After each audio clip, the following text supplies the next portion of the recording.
Welcome to Shooting the Breeze, and we are coming to you live from Southern Cross Stadium in Tuggeranong. We're just getting ready for day 2 of the NBL1 National Finals.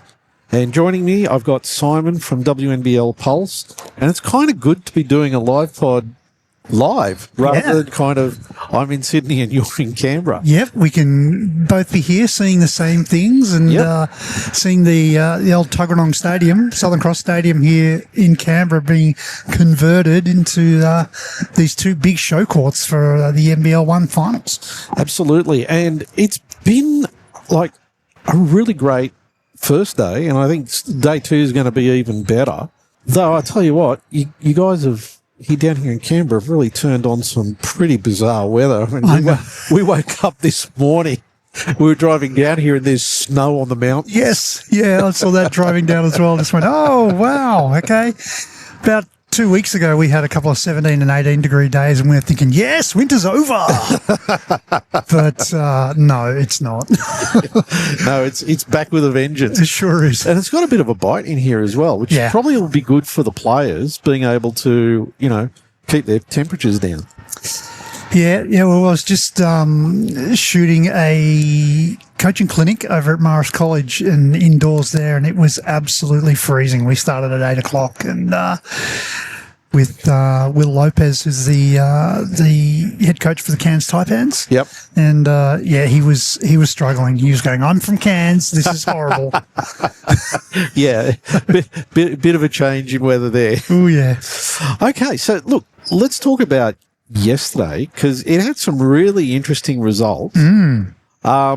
And let's start off Game 1, Logan Thunder versus the Waverley Falcons. Now, I think one of the things that surprised everybody was Beck Cole and Carly Ernst were on the bench, but they weren't suited up. Yeah. And we found out during the day that actually they're not playing. So they're down here to support their team, but there's obviously, something stopping them from taking the floor.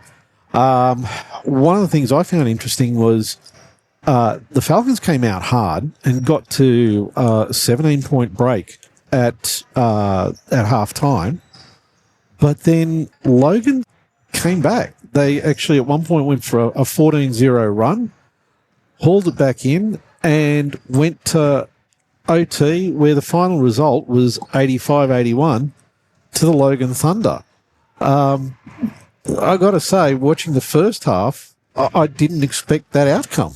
No, well, yeah, Logan just came back, like you said, with a vengeance. I was watching the other game, the Knox Manly game, but I came in at halftime and had a look, and I think at that stage, Waverley were up by 16 or 17, and I thought, oh boy, looks like it's going to be. And I hadn't noticed at that stage that Beck wasn't going to be playing and Carly wasn't playing. So yeah, just what a comeback! And Leah Scott, huge game. Yeah, actually, we thought that maybe they were resting Beck and Carly. Yeah. For day 2, but we found out later in the afternoon that wasn't the case. And it really was a surprising outcome, particularly when you think the captain for Logan, Michaela Can, was fouled out at the end of towards the end of the fourth quarter, and they still came back, and she actually had a pretty disciplined game, given she was at 3 fouls at the end of the first quarter. Wow, that does make it a little hard. But yeah, huge second half there for Logan. That was amazing. 42-27 in that second half, and as you said, pushed it to OT and then got it done. Yeah, one of the things that surprised me when I was watching that last OT, the score did sort of jump back and forth a little bit through the OT section. Looking at the Logan bench, you could see their attitude was, "There's no problem. We got this." Yeah. I wonder if there's a bit of we've been in this OT situation a few times for for Logan, where they're just kind of going, situation normal for us. Yeah, well, someone said like 3 of their last 4 games or something had gone to overtime. So they're just like, oh, yeah, another OT. Yeah, just another OT. Just get into OT and we're going to win. The OT specialists. Absolutely. Now, also, let's look at a couple of the other games, because one of the things was that was a really close game. There's 4 points in it. But the other 2 games that were played, they had pretty significant margins. So the first one was Knox Raiders versus Manly Sea Eagles. That came in as a 70-42 scoreline. I got to be honest, I was a bit surprised by that scoreline, because I thought the game would have been a little bit closer than that, because, you know, Manly have put in some really good performances towards the back end of the East season. Yeah, they've been white hot all the way through the East into finals, and yeah, that was a bit of a brick wall they came up against. But that Knox team is very, very good. I mean, look at the scorers. Christy Wallace, so good to see her running around again. Yep. She had 15. Paige Burrows had 14. Alicia Froling only had 2 points. And they still smacked them. So, you know, and they got up fairly quickly. So kind of limited minutes. I think Paige and Agnes Eminopu they played about 24 minutes each. Pretty sure their last quarter they just emptied the bench for the entire last quarter of that game. So it was a bigger lead sort of at that 3/4 time, and Manly were able to eke it back a little bit. But yeah, it was a scary domination. It was, and well, like you said, this Knox team's been together for a while. The core for that Knox team's been around for a while together as well. Yeah. So I think that sort of stability in the team has really helped them at this business end of the season. But I think Agnes Eminopu's performance, 8, 11 and 3 assists. Yeah. You know, she's a young player. Yeah. And she's posting numbers like that. So she knows how to bring the performances in those games that mean business. Yep. No, it's going to be great to see her back in the WNBL this season as well. And, but yeah, Manly just really, really quiet. I mean, Taylor Wirtz had 12. She looked great. She looked sort of up to the challenge, but a couple of the other players just went a little bit MIA. Zoe Miller didn't score. Yeah. We were at the East Finals, and as a team, they played really well together. I mean, yes, I know the game was against the COE, and there was a number of changes in the COE roster across the year, which means there's a little bit of instability in terms of your rotations and how the players sort of feeling. And then a coaching change for the finals as well. Yeah, coaching change for the finals also. So it was a surprise to see Manly getting pushed around the court the way they were. I don't think it was necessarily a representative performance for them. No, I think what was the score? 70 points for Knox. That's not a huge score, but where Knox really they're so good defensively. They're so well drilled. There's options every time they head down the floor, and they just do not give up. They're, I only watched that game closely yesterday, but to me they appear to be like standout favourites already. Yeah, they're definitely in my top 2. Yeah. The other thing that was really good to see was the number of Knox fans that were in the stands. They had a good crew. They did. They had a really good crew. I mean, when you think about it, it's like it's a 6-hour drive from Melbourne to Canberra. And look, I'm sure people flew and whatever else, but the fact that you had a crew like that in the stands, and they were loud and they were supporting their team every way. And there were a few times, some of those calls and plays towards, I think it was probably in the back end of the third quarter, where the crowd just got into it and they were making a lot more noise than their size. Yeah. No, it was really, really good. I was very concerned. I don't know if you saw it. They have a little pitch and putt or little putting competition. Oh, yes. Time. One of the Knox fans came out and she was swinging like she was trying to put it through the back wall. I thought, this person has never putted before in their life. No, but the first person who did the putt in here in court 2, the first person actually just did a really and it was actually on target all the way until towards the very end. Oh. So, I don't know who's actually come up with that as a halftime competition, but it's actually pretty good, except maybe just give them a bit of a putting lesson first. She had it swung right up over her shoulder, ready to just kill the ball. And I thought, this poor guy who's out there talking through the competition at halftime, he's going to end up with a putter in his head or something, or the ball's going to drill into the back wall. Yeah. So that was a bit of excitement for halftime. It was. You always like to see something exciting happening. Yeah, but look, to be honest, like I said, I thought it was a great competition. Yeah. Whoever thought of it, great idea. It's something I actually wouldn't mind seeing it a bit more, Okay, Game 3 yesterday, and this was a real eye-opener. Coburn Cougars against the Woodville Warriors. Now, the scoreline at the end was 132-85. Unreal. But, to be fair, Woodville was down 4 players. They didn't have Aaron Phillips. They didn't have Jordan Hunter, Laura Erikstrup, and Ida Anderson. Oh, wow. Right, so you take those 4 out, and you'd start thinking that, this has got the potential to be, this would have been a fairly close game. But with those 4 out, it was always going to be an uphill battle for Woodville. I was very disappointed. I watched on Thursday night, the AFL had its Legends game. Yep. And there's all ex-AFL people and a couple of celebrities running around. And I saw Erin Phillips out there, and I went, does that mean she's not coming to Canberra? I was very disappointed. Sorry, I know that was a great cause, Erin, but we wanted to see you play again. Yeah, absolutely. One last time. Yeah, some massive outs for Woodville. But wow, that's a huge score for Coburn. Huge score, and I think one of the standouts for Coburn was Ruby Porter, and maybe not so much for the scoreline, but 9 steals. Wow. Yeah, 34 points isn't bad either. Yeah, no, look, I'm not taking anything away, but that 34 points, there was 6 3-pointers in that. Yeah. Right.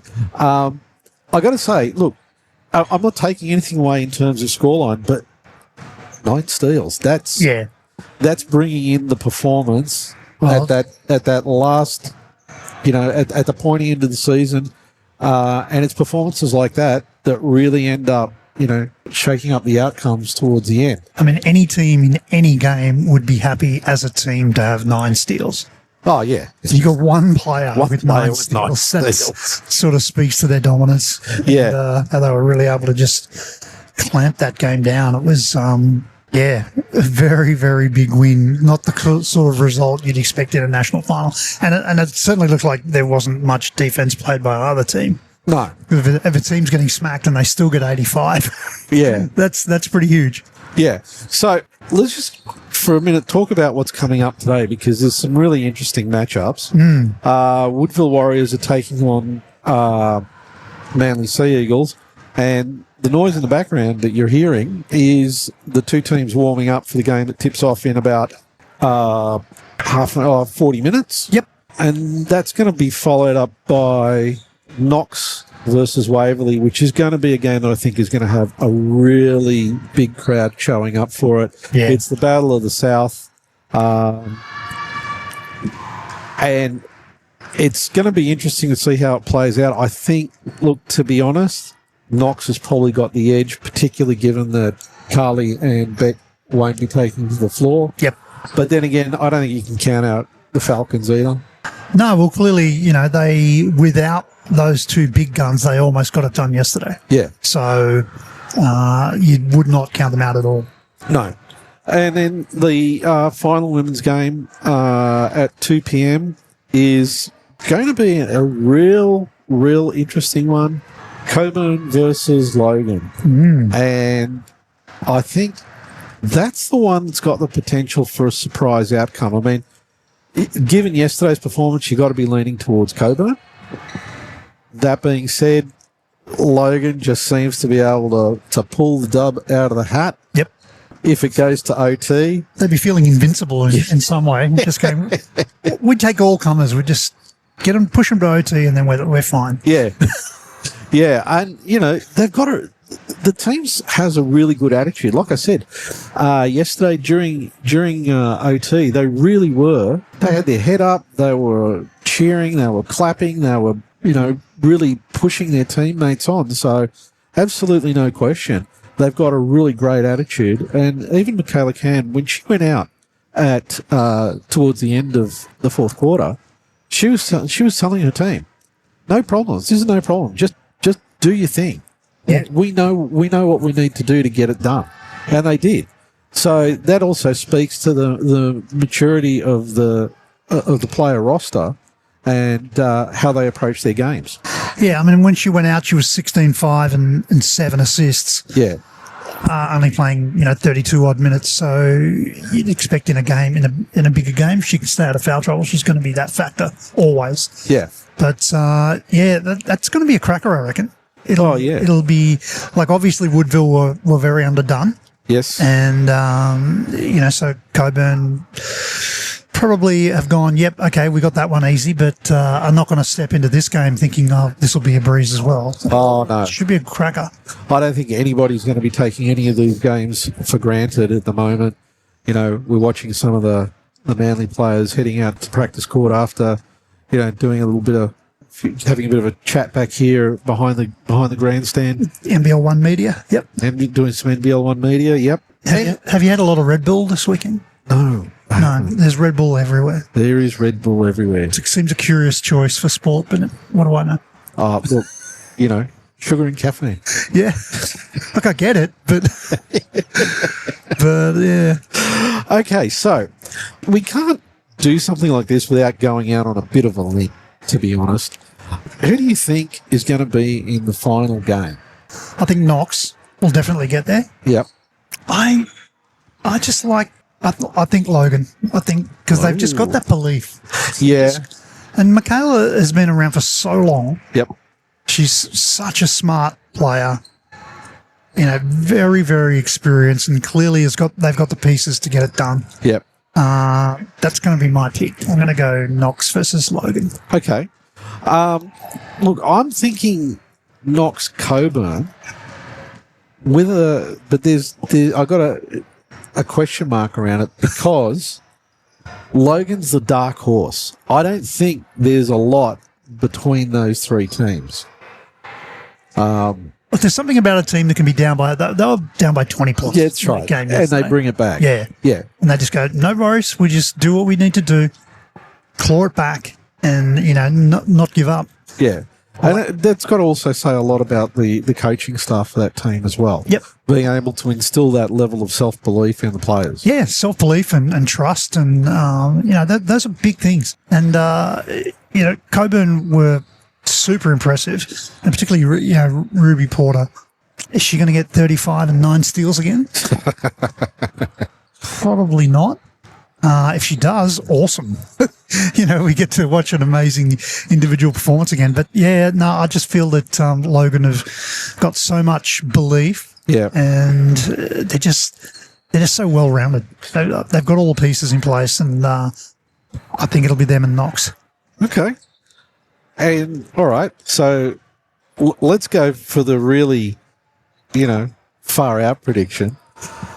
Out of that game, who do you think would take it? I think Knox. Knox. I just watching them yesterday. I mean, there were moments in that game where they were basically in second gear.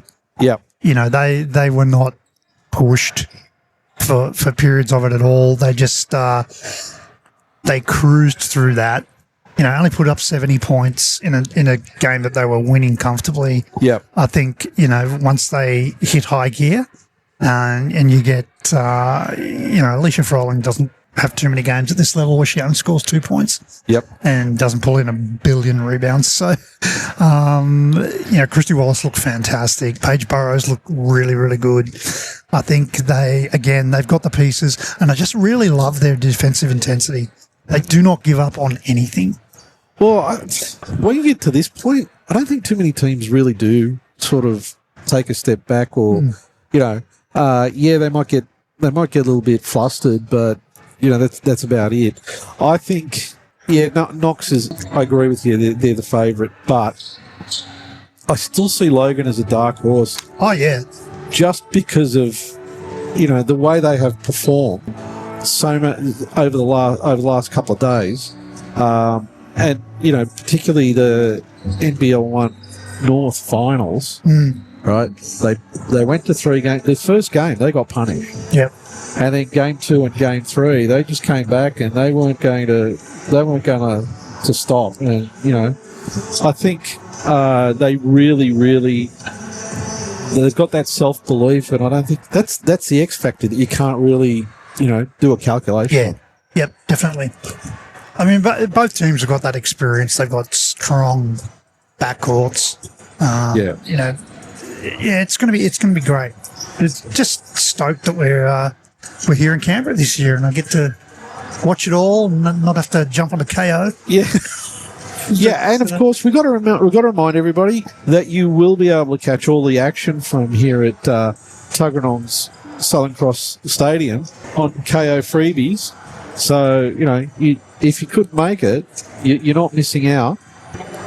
But there's one other thing that I want to talk a little bit about, because I think it's something that not necessarily people think a lot about, and that is the impact that NBL1 has been having on WNBL in terms of players getting that consistent, continuous opportunity to play and getting the chance to up their skills to the point where they do get into contention for WNBL slots.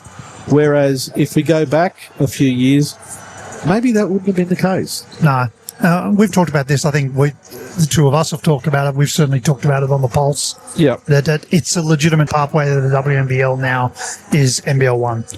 You can come in, and we've seen it with several imports over the last few years. I mean, Nicole Munger came in through there. She started playing with Newcastle and caught Kristen Veal's eye and was recruited to the Capitals out of the NBL1. Yep.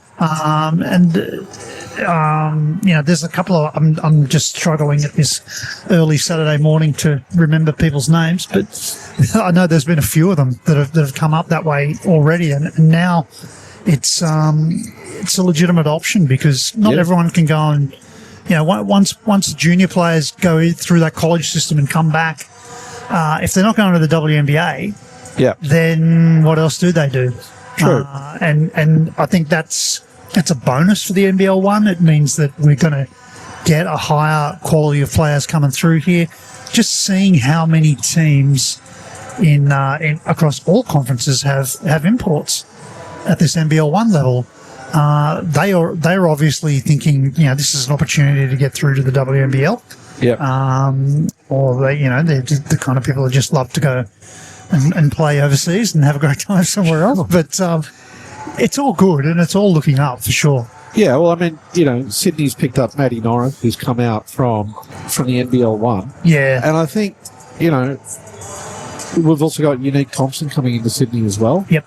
Right. And, of course, we've got to give a big shout-out to Sammy Mack down in Albury, coach of the Bandits. Just re-signed for 2 years. Re-signed for 2 years. Go, coach. Yep. And, you can always keep sending your stars to the Flames. It's not a problem. Like the Flames feeder team. I'm sure. Although Jacko went to the Flyers. So, yeah, true. So, one of the other things, as we talk a little bit about NBL1, is I suppose when we think back to when NBL1 started, there were, look, we got to be honest, there were a lot of rough edges, right, as with any new competition.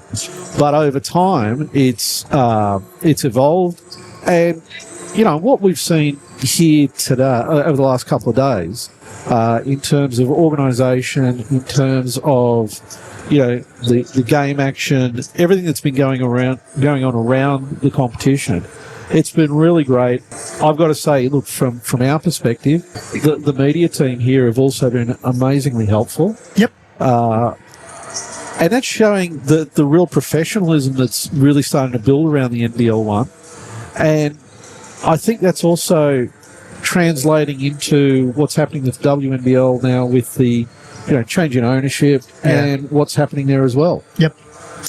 No, it's good. Like, it's the old the rising tide lifts all boats kind of thing. Everyone is stepping up with professionalism. I think since the NBL1 has taken over the old, the old Siebel and what everyone else is sort of that level below National League.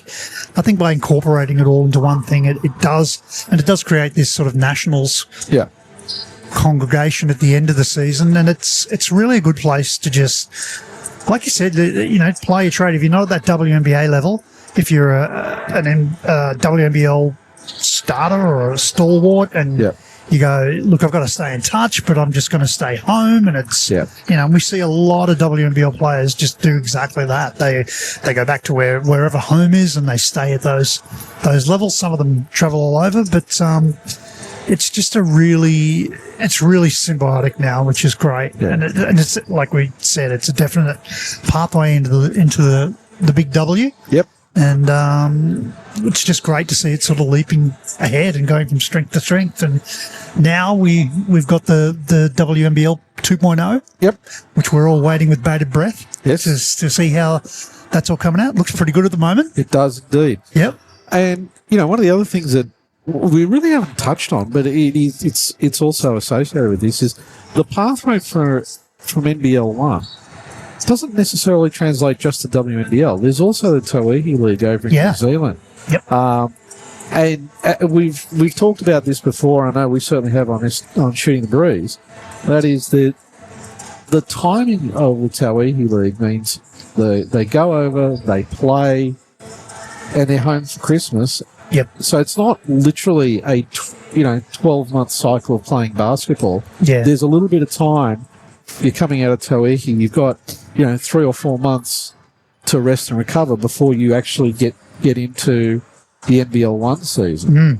So I think there's a real pathway there, and obviously I think one of the big signings for NBL1 from NBL1 and WNBL to Tauihi League was Beck Cole. Yep.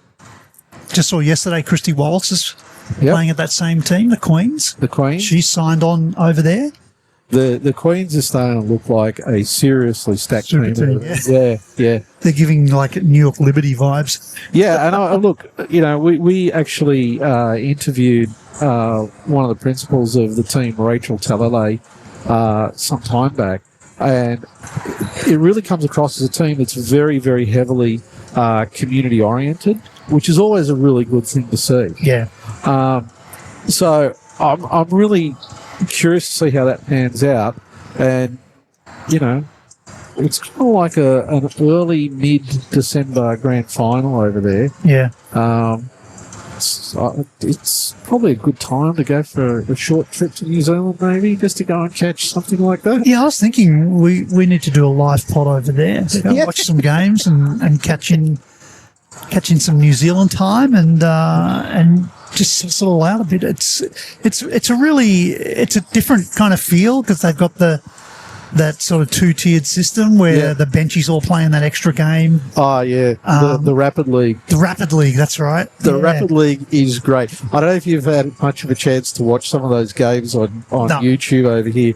It is a spectacular game to watch because, these are bench players who, honestly, on a regular season and for a while, they're not going to get regular minutes. And when they go out there, it's like, pedal to the metal. Boom, let's go. Let me show you what I've got. I like the idea. I think it's really good. I mean, the coach in me goes, I don't want my benchies all getting injured playing Rapid League and things like that. But, it's an opportunity for those players that might be on the cusp of getting into that competition. Yep. To show what they've got, to say, hey, coach, watch me take over this game down here, and maybe I'll sneak a spot into the starting five of the main competition. But and on top of that, it gives them an opportunity to get to have some visibility to NBL1 coaches. Absolutely. Yep. And WNBL coaches are going to be paying attention to it too. Oh, for sure. And look, we also have to give a shout out to a previous guest we've had on the show, which is Justin Nelson. Yeah. Whose idea the Rapid League was. And, you know, he's returned to Melbourne and he's involved with the NBL now. Right. I didn't know that. Yeah, no, he's back in Australia. Okay. He's working with the NBL. Right. So, you know, big shout out to Justin. Congratulations on your role. I believe as the chief club officer for the NBL. Yep. And I'm sure there's going to be a whole lot of really interesting ideas coming out for basketball across the board from Justin. He's certainly the innovator. Oh, definitely is. It's great, and that's what we need. You know, we need people to breathe some life back into it. And, I mean, I am a bit traditionalist. Like, I don't get excited over 3-on-3 and that sort of stuff. But it's exciting to have some... Like, I like that... I do like that Rapid League thing. That's pretty cool. It is. It's such a great idea. I mean, look, when it first came out, I got to be honest, we had him on the show and we were talking about it. I was like, I wasn't 100% certain because of, you know, other issues like, is it going to leave tired legs for teams during games and so on? But... because they do play one after the other, don't they? Yeah. They do the Rapid League game first. And then the big game. So, you know, some tired legs, but overall, you know, after seeing it play, the evidence says it works. And it's a shorter game too, isn't it? It is a shorter game. Yeah. And, you know, the captain gets to have a lot more involvement in calling timeouts and whatnot as also. So, yeah, it's a bit, it is different. Like and college vibe. Yeah.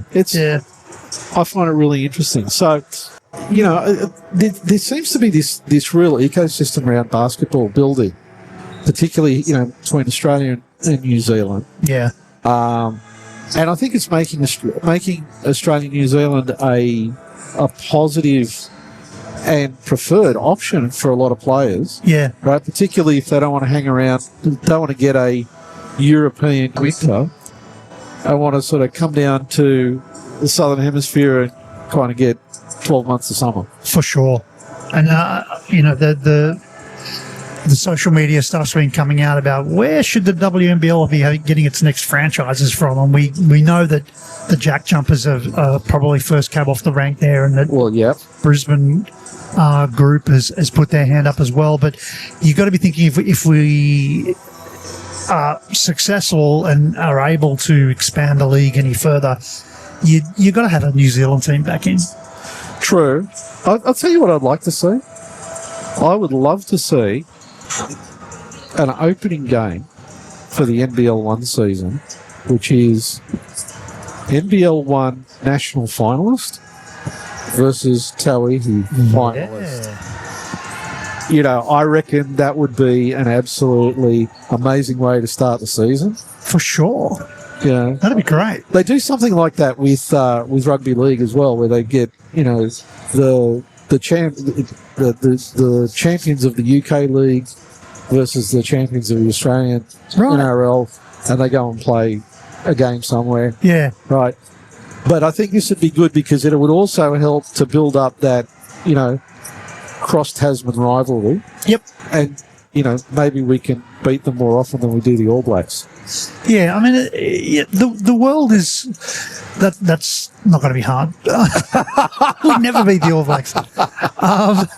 The world is a smaller place now. And it's, you know, it's quicker to fly to New Zealand than it is to go to Perth. Yeah, true. Or Darwin. You know, a lot of people are putting up the suggestion that you have like the Darwin Salties have a WNBL team there. That's a long way. It is a long way. 5-6 hours for some places. Yeah. But, you know, Auckland, 2 hours. Yeah. From the East Coast. It just makes sense to have New Zealand part of it, like in the NBL. Yeah.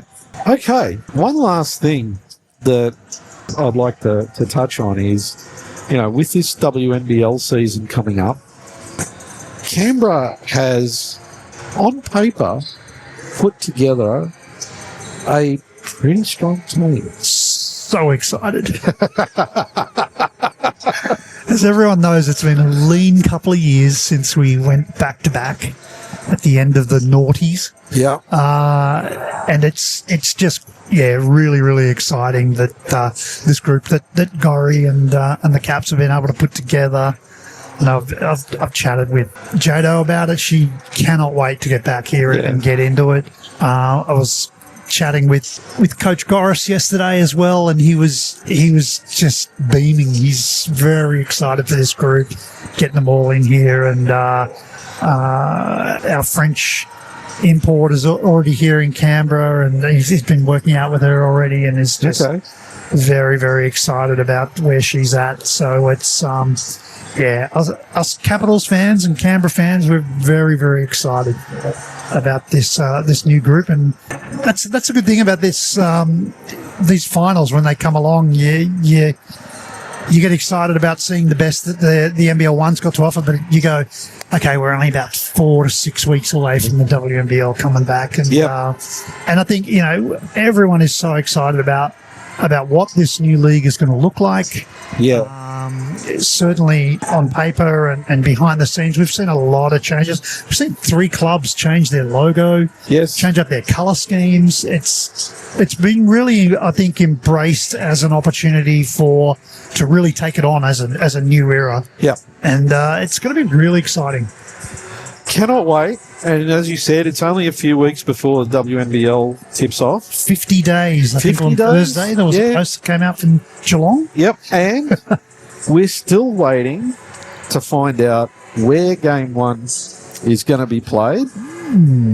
And I'm sure that it's going to be a big announcement, but we'll hang fire. I'm pretty confident it's going to be in Melbourne. Pretty confident. Well, we'll see what comes out of it. And we'll definitely be heading down for that one. Okay. That's going to be a screamer. It's going to be great. Game 1 for today is just about to tip off.